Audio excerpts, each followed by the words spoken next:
Our next speaker is the wonderful Margaret Boersma from Canada, and it's been absolutely fantastic to get to know Margaret over the last year or so and to hear the stuff that she is doing with teachers as she's working with teachers to help children develop resilience, develop that understanding of those social and emotional skills. And I'd love to hear from you, Margaret, a little bit about how you got into this work. What's your background? Well, my background is as an elementary teacher, actually. So kindergarten to grade 8 is what I specialize in.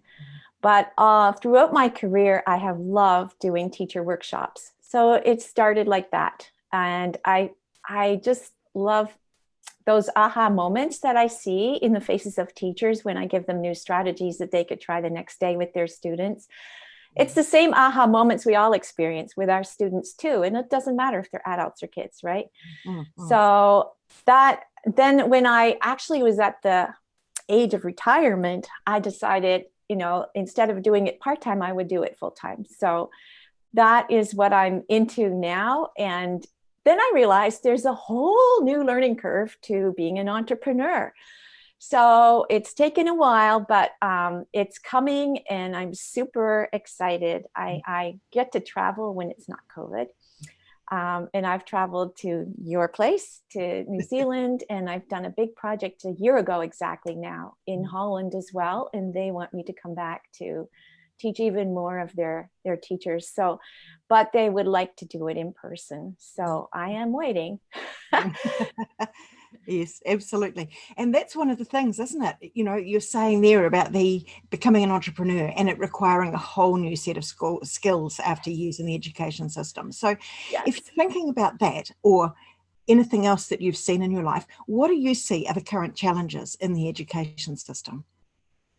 Oh my goodness. The education system is still predominantly reflective of the industrial era, where we had to have all the students learn how to be not just cooperative, but compliant so that they wouldn't mess up the factory lines. And we're still expecting compliance. And there's more and more pushback from the students who are now learning online and love it. And they're looking at some of the ways of learning at school and are thinking, this isn't relevant to me. So it's really time that the education system got updated in a number of ways. And that is my focus in what I'm doing now with teachers. So, it's interesting you're saying about the children that are the students that are learning online and loving it, because some are really loving it and being able to take their interests in lots of different ways, often outside what the schools are trying to get them to do. Whereas others are really struggling because of that isolation, aren't they? Yes, they are. And I think when I mean learning online, I'm not only talking about the work they get from their school teachers. I'm also talking about self-directed learning that students wouldn't even call it learning, but they're learning tons online and, in their spare time. And, I have a young adult son who, this is an example of something that can happen later. Like he's 25 now, but he spent 5 years in a chemical engineering degree and got it, but only partway through his degree, he decided he was more interested in economics. So when his degree finally finished, he said, and now the real study begins. And he was completely self-taught in economics and in writing. And now he's a writer for the Federation of Economic Education in the States. So this is what kids are doing now. I don't think he's an anomaly. And I think the education system doesn't serve our kids. And if they're not confident enough to go for it anyways in another way, like he did, then we let them down and they don't get to shine their light as an adult even and make the difference in the world that they're meant to make. Absolutely. And that's part of that, discovering who he is, discovering those passions and so on, which has taken him quite a few years. So and that's another reason to be doing these conversations right now, is helping teachers to be able to help students find who they are and see those different strengths outside of the subjects that they're teaching and so on much earlier if at all possible. So okay, next question then. What do you wish you'd learnt at school? Oh my goodness. I wish I had learned, first of all, practical social emotional learning strategies that I could apply, because I was feeling inferior and not able to learn in the way that I was being taught. And that was part of the reason I lacked self-confidence. And then, the students on the playground who tend to play the role of bully, and there's a lot of reasons for that, they can spot the victim like on the other side of the playground, right? The person who's not feeling confident. And so I was picked on, and I didn't have practical strategies to use. And that's one thing I really wish I had learned. And I also wish I had learned in areas of my strength. I found that there was a lot of emphasis on about the different intelligences that Howard Gardner put out, right?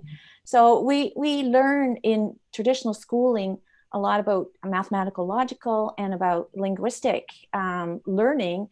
And that's like reading, writing, spelling. And I didn't do well in those areas, but I wasn't allowed or even knew to learn them in a kinesthetic manner, for example. And I'm a kinesthetic learner. So I think we can embrace all learners if we expand the way we teach. So I wish I had had the way I teach now and what I'm putting forward as a child. And that's what motivates me. Yeah, fantastic. And that's led you into the work that you're doing.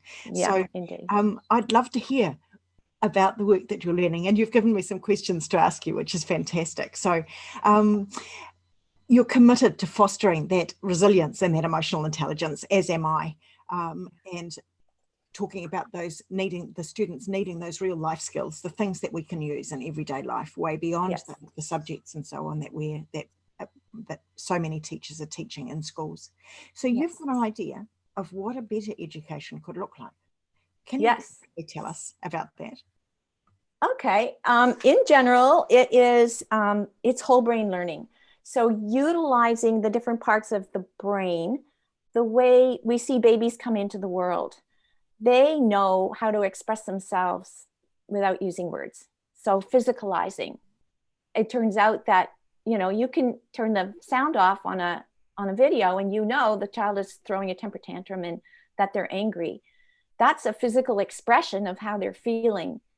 So children come into the world, scribbling all over the walls. So that's kind of a form of visual arts, banging on the pots and pans, that's musical. So all the arts, and pretending is the greatest thing for kids. And how do we utilize their innate ways of learning and put it in a way that children of all ages can learn? And so embodied learning is something I'm really fond of.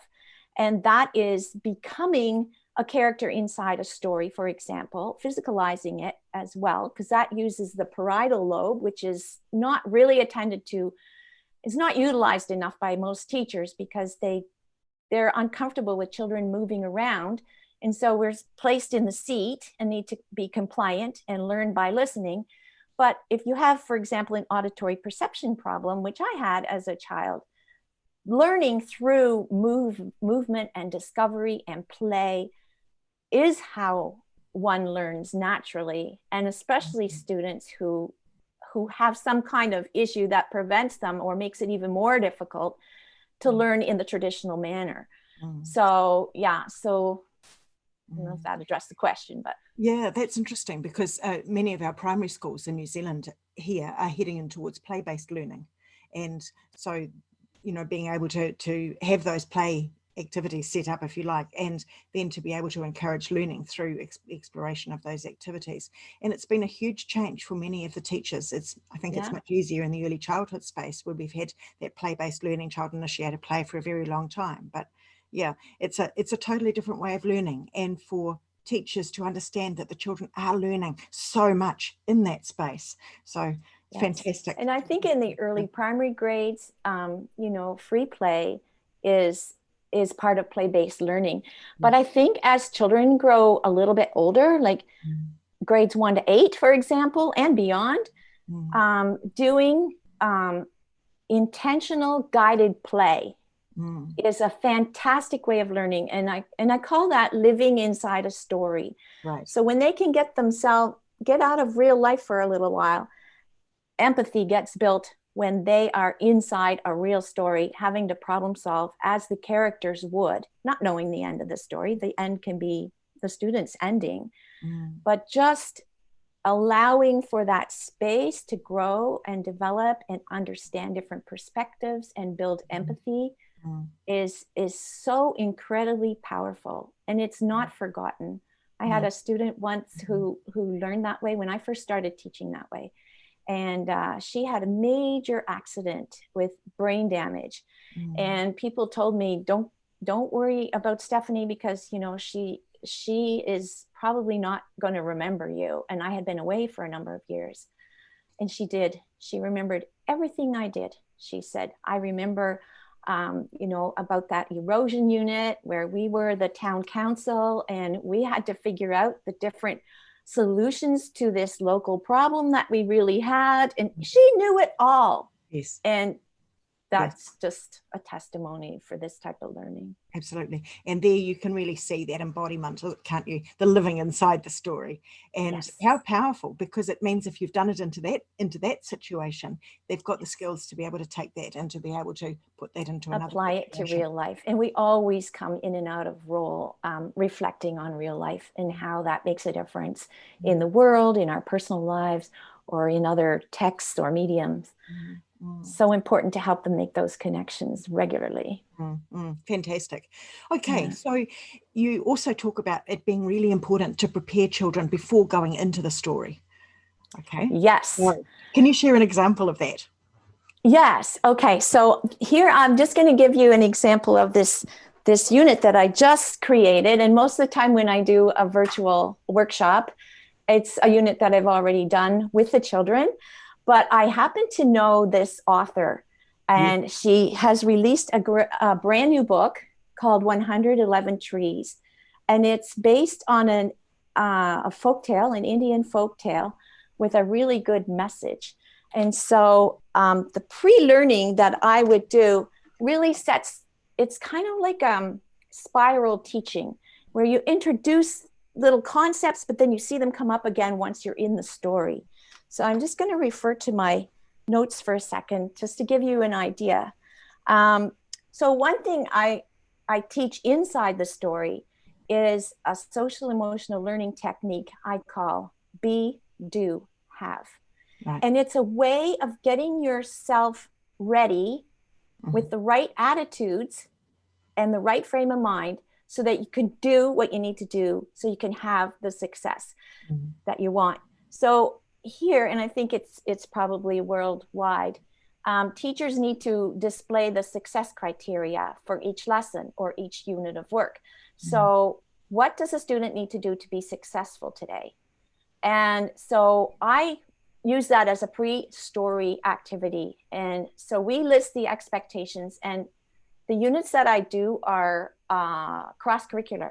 So inside here, it's a literacy unit. So I chose from our expectations that we need to teach in our curriculum documents, some of the criteria for the kids. And then I put it into Kids Speak, something that they would understand. So we have an arts document, for example, and one of the criteria in Kids Speak now is create a movement piece using the creative process, and then refer to the movement elements. So space and effort are the two elements that I suggested for these criteria. And then I did one for drama, and I did one for literacy, oral literacy, and for written literacy, because there's a writing component in this unit on the 111 trees as well. And so then you get the kids to take all the verbs or the doing words or the action words and put them in a column. So that's slide one. If you can get it up, then that would show you what I'm talking about. Okay. Can you see that? There it is. Yeah. So it's a 3-column thing, and you do the middle column first. And these are the actions. So I need to create something to be successful. And it's a movement piece because you discuss each of these words in context. And I need to use something. I need to refer to something. I need to participate fully. I need to examine different perspectives. And it goes on like that. And so then I have the student say, realize that if they can do all these things, what would they have? So that's the column on the right, that's slide 2. So that's the result or the outcome. If they can do all this, they would have success, or they might have good grades. And you co-create these with your students. Okay, you don't just tell them all this. They have to think, you know, if you can do all this, what would you have? Well, we would have fun, yes, and the learning would go deeper, yes, and we would learn how to work with others, and we would learn different ways of showing our learning, not just through writing, for example, like, you know, tests, and appreciate different ways of learning. So then, but then we say there's a column missing here. You have to arrive a certain way to class, for example, in order to be able to do these things, so you can have those things. And that's slide 3. And that's a way of being. So it's the attitude, right? Okay. Trying to find that slide for you. So the kids will co-create this. I'll just keep talking while you figure it out. So the kids would say, I need to listen carefully, and we need to make others feel heard. And then you talk about what that looks like and what that sounds like. You know, looking at the speaker, not interrupting, those kinds of things, giving my best effort, cooperating with others, appreciating the perspectives of others, being creative, in a mindset of being creative. So this is all mindset or attitudes, building on the ideas of others. What does that look like? What are follow-up questions? And so you can see how this can go into older children as well, right? Willing to explore new ways of learning. So and I say to them, you know, if you can come to class like this, then you're going to be successful, because you're going to able to do this, and you're going to have these results. And honestly, I save this activity for usually the second day that I come in as a visiting person into a class. I usually do these units in 5 half days, but teachers can spread them out. It's a normal length unit. But yeah, and by the second day I do this activity, and it changes everything. It changes the whole dynamic in the class. And class management is so much easier, because all we have to do is refer to this chart. I can see so many similarities with many of the classrooms now are developing classroom treaties, if you like. And here is your classroom treaty. And I love the link that you have here with, okay, this is our classroom treaty, but look at the results that you can get from this. So it's making it even more explicit, if you like. It's not just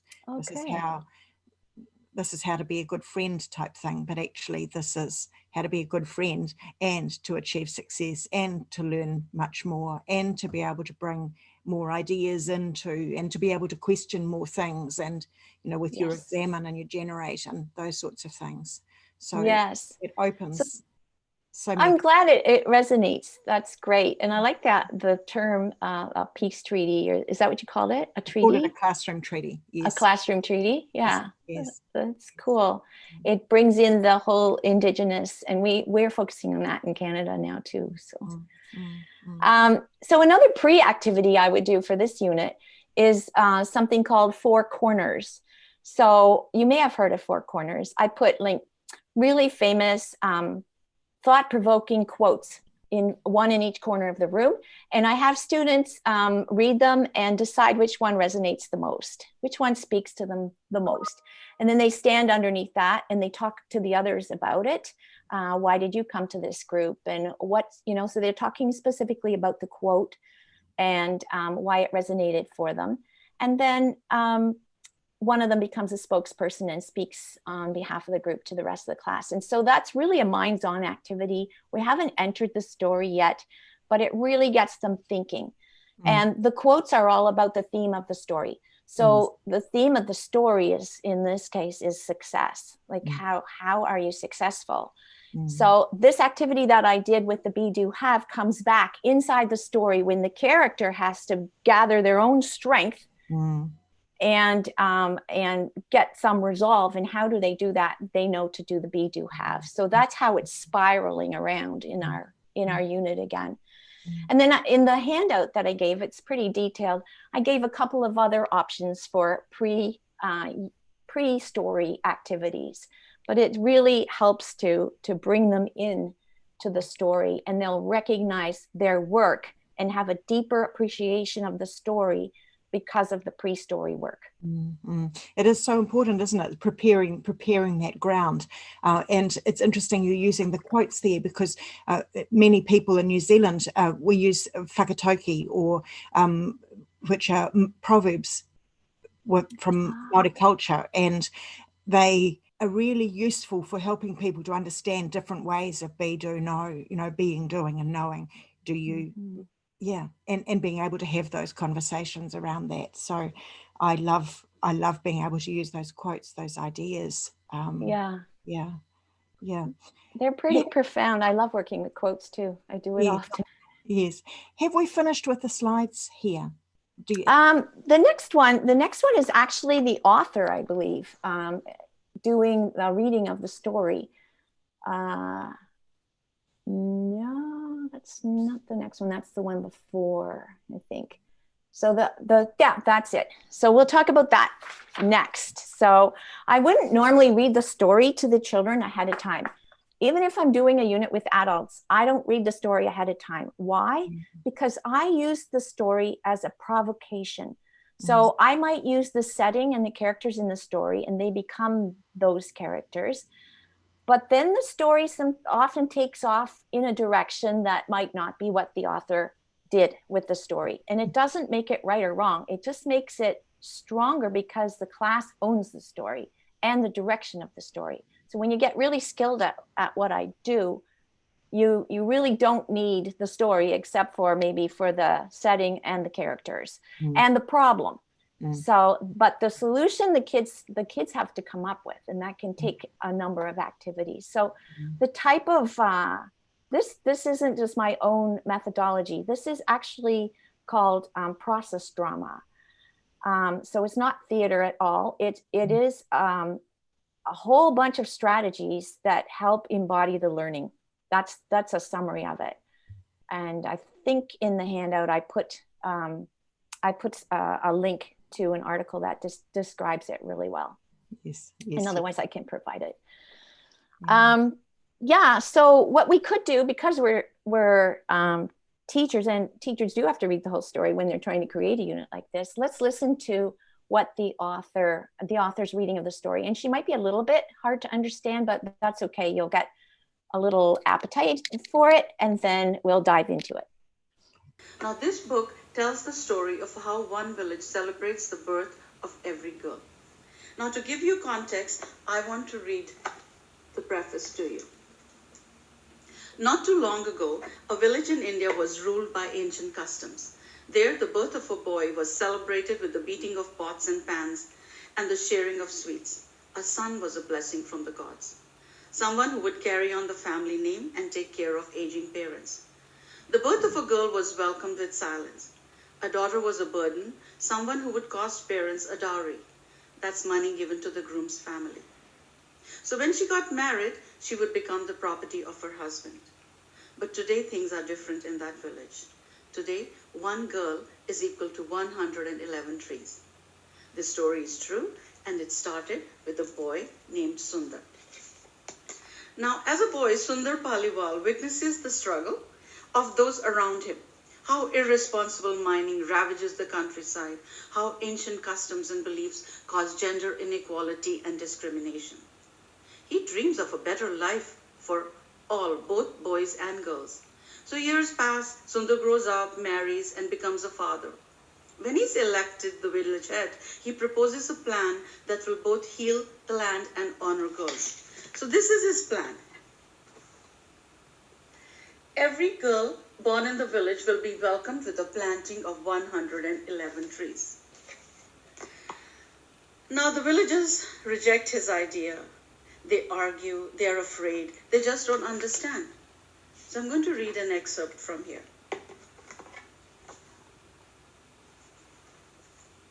But Sundar keeps talking to the villagers. He shows them how the factory is slowly destroying the land. He tells them of other nations where girls and boys are treated equally, where there is plenty of water and electricity and enough wealth and knowledge to go to the moon. He even offers to plant the trees in the girl's name himself if the villagers promise to send their daughters to school and wait to marry them off until they turn 18.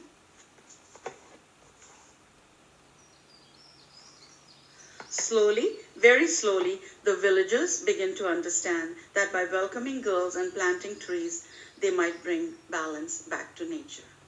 So I hope you get a chance to read the book, 111 Trees. So really interesting listening to that. Thank you for sharing that link with us. Now, we're talking about inquiry, teaching that way of thinking. How do you do that with the kids? How do you do that with your students? Okay, so after I do the pre-story work, then I get into the inquiry. And I just give them the inquiry question, but then we work together to get some essential questions out of that, and I'll explain that. So the inquiry question for this unit is, how should we treat all living things? And by the end of the unit, I am hoping that they'll discover that all living things deserve to be treated with dignity and respect. This particular story has an environmental theme, but it also has, so you're going to treat the environment a certain way, but it also is linked to appreciating girls. And so now there's a movement, I can't remember what it's called, but she says it at the end of her book, where school for girls, for example, is linked to the growing of trees in the village. And that's what this folktale is about. So how should we treat all living things? And the kids kind of discover that throughout the unit. I create a chart, and it has 3 columns. There's no slide with this. It's just, I know, I think, I wonder. So together as a class, we fill it out. So what do you know about that inquiry question? How should we treat all living things? What do you know? And so we make a list, either on Post-it notes, or we just write on a piece of chart paper, and we leave that up for the entire unit. And what do you think? So what are your theories about it that you're not sure of? And then the most important column is the I wonder. What are you wondering about? And so the discussion will lead to the I wonder questions. And those are the essential questions. Those are the questions that every day you visit this chart, you see if any of them have been answered in our work together, or you add more questions. So the idea is to have students constantly asking questions and looking for answers and giving that appetite, even to do research, if that's what it means. And I like to have a research component in every one of my units. So this unit is really geared to, I would say, I don't know, about 10 to 12-year-olds, I would say. So they're capable of doing some research as well. You could do it with slightly younger, and you can certainly do it with older kids as well. Okay, so that's the end of the pre-unit stuff, and then we go into the story. I love that question, I wonder.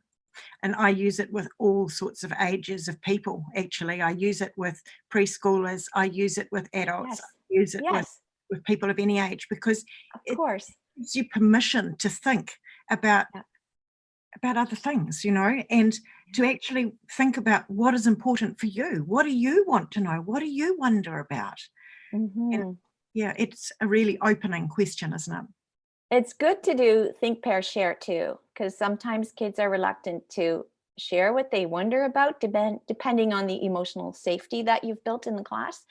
So think, pair, share is a really good way to do that. And then, you know, you can even get the partner to share what their partner said rather than their own idea, which really makes them have to listen too, right? So you're really training them in a lot of ways.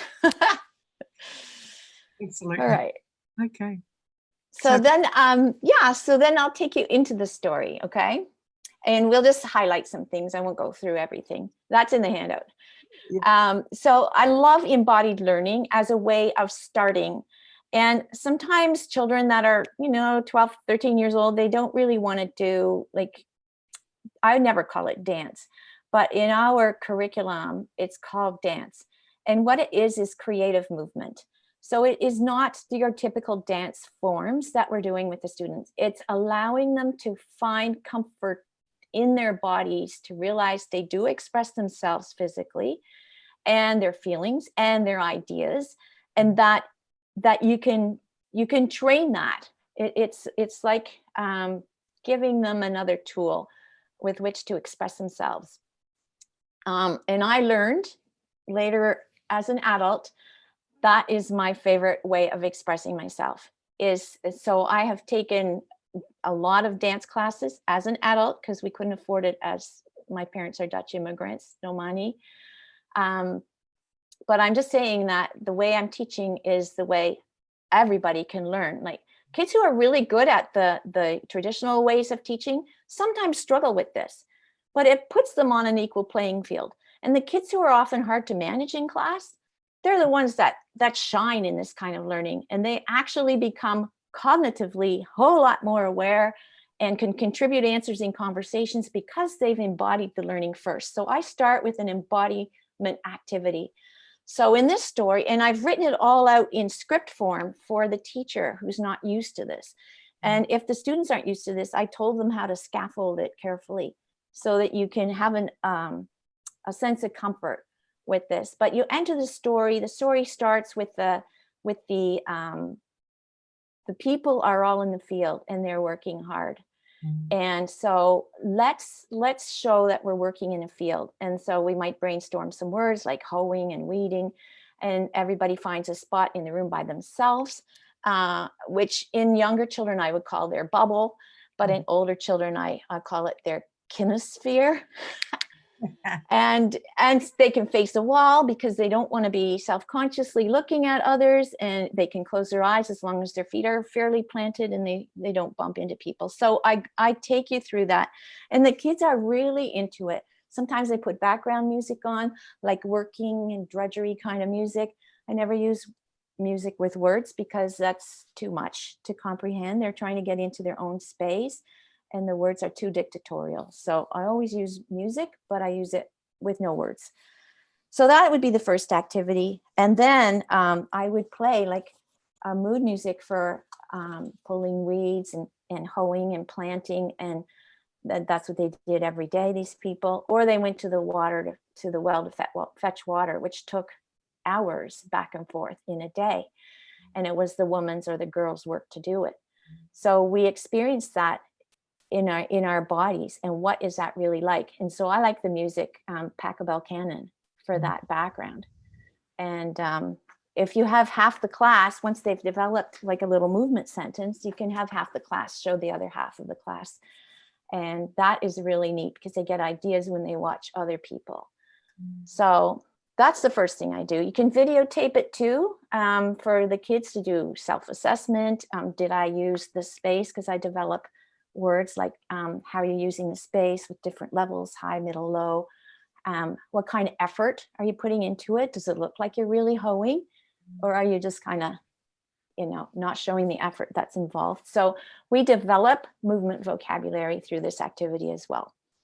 And then we get into the story. So, yeah. Just as an aside, I can see so many useful things here when you're talking about really getting to know different, again, coming back to the different ways of being, doing, and knowing. Yes. And being able to, what does it look like, life in a different country? What does that person's life look like? And actually almost having to do the learning about, people that maybe have not gardened before. Yeah, exactly. They don't always know. And being able to do that, I wonder what they'd do. Yeah, exactly. And what does it feel like to be working in the hot sun all day? In a place like India? It could be anywhere. You don't even have to say where the place is, actually. Anyway, I'm just going to read a little bit so you can get a flavor, a few sentences, because it leads into the next activity, and you get a flavor of how the author describes the story. It's really beautifully done. So I'm reading from this book. Sundar, that's the main character, watches how his mother balances the water pot on her head. You can see it good.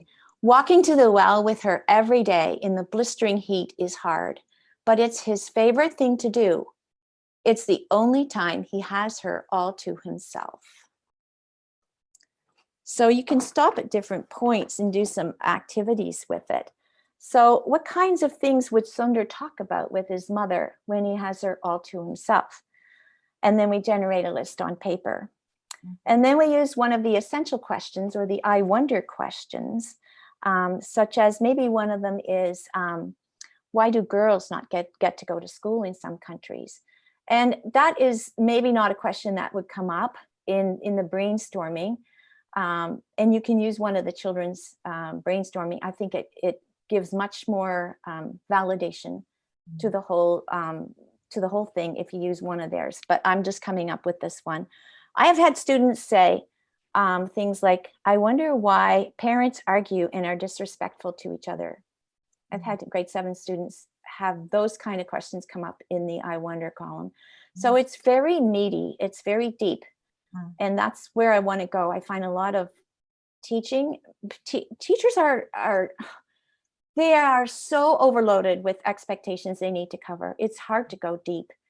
And I think if you integrate a whole lot of subjects in one 3-week unit or 5 half-day unit, you really can go deep with it because the theme is the same. And then you can grade for different subject expectations. And that's what this is all about. So then I'd have the kids do a role play.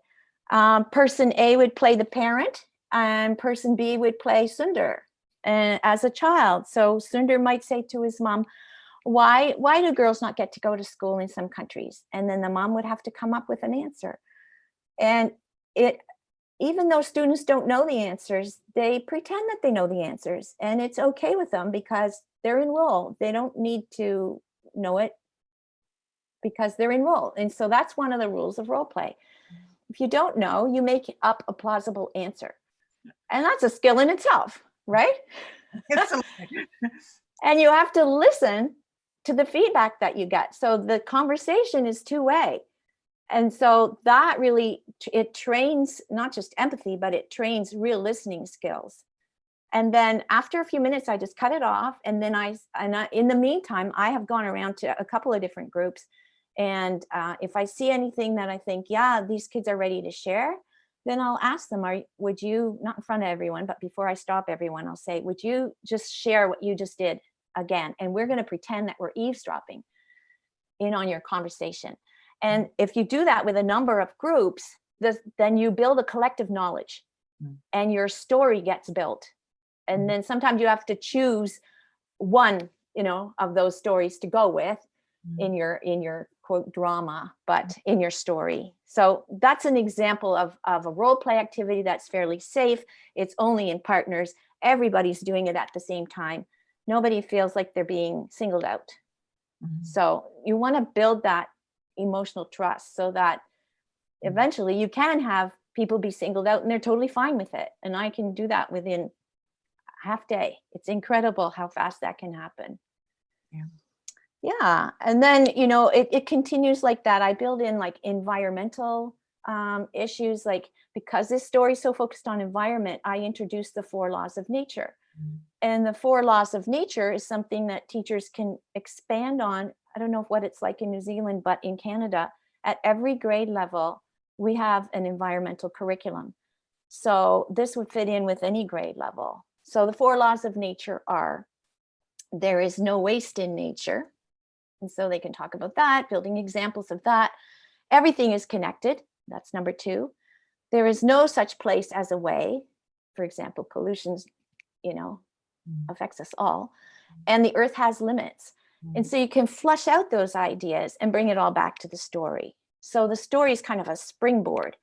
But then what I like to do is, and then you could have different groups, each focusing on one of those, and you could have them do some research.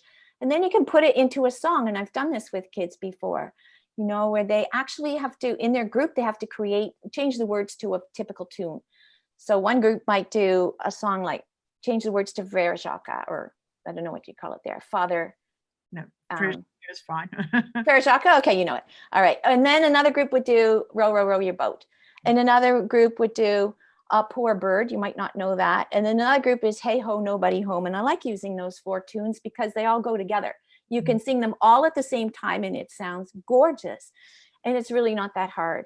So that is reinforcing the learning. And if you do a sharing assembly, you can use those songs in the sharing assembly, and it adds variety, right? Then rather than just, but there's movement components in it. I'll talk a little bit more about that. And then you can do embodied learning, like tableau work, which might, in a lot of countries that are hearing this, they're not able to, because we have to be physically distanced, but you can, and you could do it in a different manner too. There's a visual arts option. So inside the story, the ground becomes really barren. Sundar ends up working in a factory, and I think it's a marble factory, and they're stripping the land of all the trees, and the people are going hungry, and the crops aren't growing because of the pollution. And so Sundar has already, I should back up, he lost his mother due to a snake bite. So there's a whole lot of things in life that didn't work out for Sundar. And so, the kids need to imagine how they would feel in Sundar's shoes. But if you can't do the tableau work, you can do the visual arts. So create a barren landscape, reflect on times in a villager's life when it might have felt barren, and write an artist statement about it. And so there's all these ways of building your, what you need to do anyways in your curriculum, into a story that has a lot of meat to it. And giving the students and the teacher to be able to really explore what's going on for these people in their lives. And it's real, isn't it? It's real stuff. It's real. It's real. It really is. That's quite scary for teachers, actually, because you don't necessarily know what's going to come out. And if you've created a safe enough environment, then you can give your students a real opportunity to, if you've created a safe enough space. Yeah, so I work on that with teachers too. Like the first half day I come in I do a lot of creating that environment through games. And I have, if you remind me, I have a really good handout for that with games at different age levels that I can share. But I might need a reminder. But I'm happy to do that, because there's fun ways to create that emotionally safe environment. Yeah, great. And it comes back to many of our teachers here, talking about that classroom treaty that we mentioned. Yes, and that's part it does. In that space. Yeah, so, it does. And the kids want deep learning as much as the teachers want to go there, right? And we often don't go there as teachers, but the kids want that too. They love it. Because it's real. It's real. That's one of the things that I see, is that so many people are crying out for stuff that is real. And you get what do I do with this stuff? How is this relevant to my life? The number of people that have said to me, I don't care about calculus, or when am I ever going to use this stuff? And that's what so many teachers are battling with. The students are just at school for eat their lunch type thing. And yet you're lacking in so many skills they really do need. Well, that's right. And I mean, it's one of the reasons why we're doing this is that my son said, I have wasted 13 and a half years of my life. And that's honestly how I felt. To read. Because when you get to this year, 13 and a half years of his life, and he can't use anything. He did say a couple of weeks later that, reflecting on that, learning to read, learning to write was useful, but he didn't spend 13 and a half years learning to read and write. So, this is stuff you're talking about, isn't it? It's those real, it's those real conversations, and putting the learning that the opportunity, this time that we're spending with these students, and making it real for them. Exactly. And we need to make it practical. Like your son knows that he isn't using calculus in his everyday life. So he's questioning, and rightly so. We want to raise critical students. And yet when they start questioning what we do as teachers, then we don't really know how to respond. And this is a way of responding. Absolutely. Okay. So we've talked about some of the things that you do to help those lessons being brought out for the students, but is there anything else that you want to bring to tell us about in terms of how you bring those lessons out?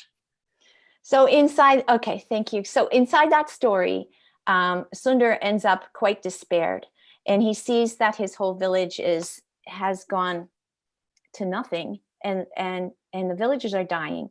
And he comes up with an idea, and he shares his idea, and the villagers say he's crazy. There's no way that's going to work. And they do whatever people do who have a lot of disrespect for someone, you know, with a crazy idea. So that's where this be, do, have comes back in, only it's inside the story this time. So how does Sundar get his resolve? Just like we all need to get resolve when we're not towing the party line, or we have an idea that stands out from everyone else and is not accepted at first. So we ask the kids, we say to the kids, this is what Sundar's asking himself. All right, how would a successful person be? Okay, so we've been talking about success even in the pre-story activities, and there's others I didn't talk about, but it is about success. And I know success has a lot of different definitions, and we get into that with the kids being able to express it themselves. But if Sundar wants to change his village around to be a healthy environmental state, and he cares a lot about girls not being treated equally and justly. He also lost a daughter in the story, which I skipped over, but because I'm kind of giving some examples here and there. But honestly, he had to ask himself, then he could think of creative, if he knew how a successful person could be, then he could think of creative things to do so that he would have the results he's looking for.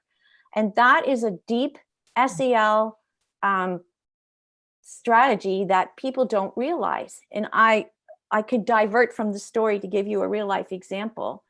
My husband was in a seminar called the Success Seminar, and he learned about this kind of stuff there as well. And he really wanted our family to have a vacation on a cruise sailboat. And he looked it up, and it was way too expensive to rent for a week. So then the boat show came up. Once a year we have a boat show here. And he said to himself, I'm going to look up and do some research and find out what it might cost to buy a boat and put it in a rental program so we can get the money back. And anyways, he asked himself, what would a successful person do? And how would a successful person be? So he decided he was confident, he was inquisitive, and in action. I think those were the three. So 3 words: confident, inquisitive, in action. He went to the boat show. He toured these boats that were all set up, 35-foot boats, 3 little bedrooms in it, incredibly cute. And right beside it was a rental company. And he said, what kind of boat would work best in your fleet and get rented out the most? And then he decided, now I have to get Margaret on board. So a day later, I was at the boat show. And first of all, when he first said that, I said, well, what about this? And what about this? And what about this? And he had already done all that research. So he had his answers ready. And then I went to the boat show. And 2 days later, we had bought this boat and put it in a rental program. And we get to use it in off season, June and September, and July and August is summer here. So then it gets rented out and we reimburse our cost. So, you know, he never would have done that if he hadn't learned the be, do, have. Mm-hmm. And he wouldn't have thought of creative things to do if he wasn't already in the right state of mind, because we shut ourselves off. It's very powerful, and more people are talking about that. You know, who are the successful people? Who are the people that you admire? And so often those people that you admire have very similar characteristics than you underneath, and yes. So that's part of the reason why you admire them. So you can use them, if you like, as a role model for growth and for finding that way through, which is really fantastic. Okay. Sure. So, Margaret, you've talked lots about this wonderful way of teaching and helping students to be able to live inside the story and to be able to explore the real issues that they are experiencing in their own lives, the questions that they might have, and to be able to explore answers together with each other, which is almost co-creating answers that are real. So and I know that you do this work, but how can teachers learn more about this way of teaching and bring this sort of way of teaching into their own practice as well? Because I'm sure we can use so many different stories, not just 100 stories. Oh no, I have done a lot of this work over the years, and a lot of the units I've done are on my website actually. But recently I have created a wonderful way of supporting teachers in learning this type of thing. And I call it the dynamic teaching model.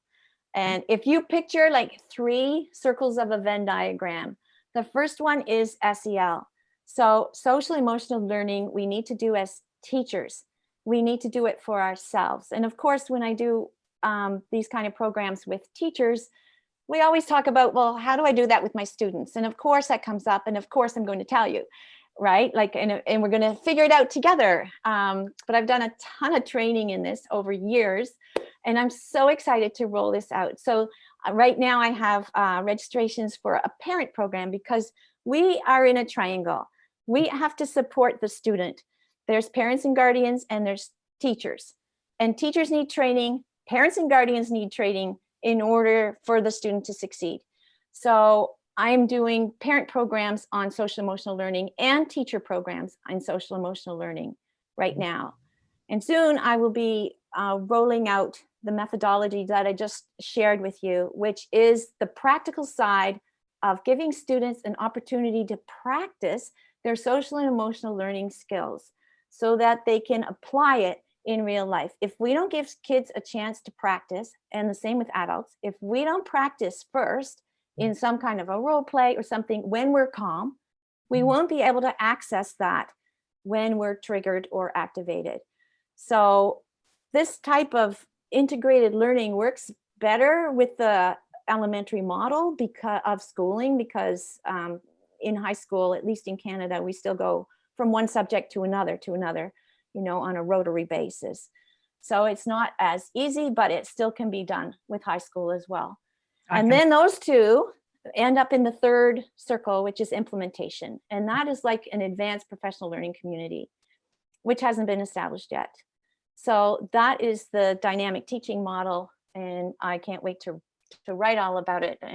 But I love serving people in different parts of the world. So I'm happy to do it through Zoom, which is a little bit harder, but I have co-taught these kind of classes using the internet, so I don't even have to come.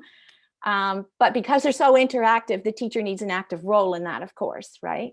So yeah, that's how you can get more of it. Fantastic, and we'll share all of those links and the links in the through this conference as well.